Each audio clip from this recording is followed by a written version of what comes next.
Marinho. Não sinto mais. Já tirei topo lá.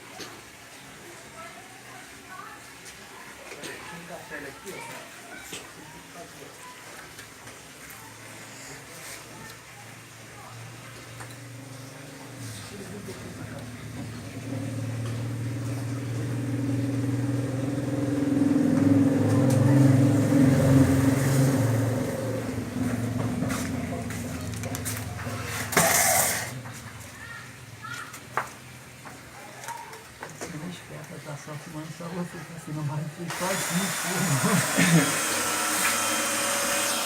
Hã?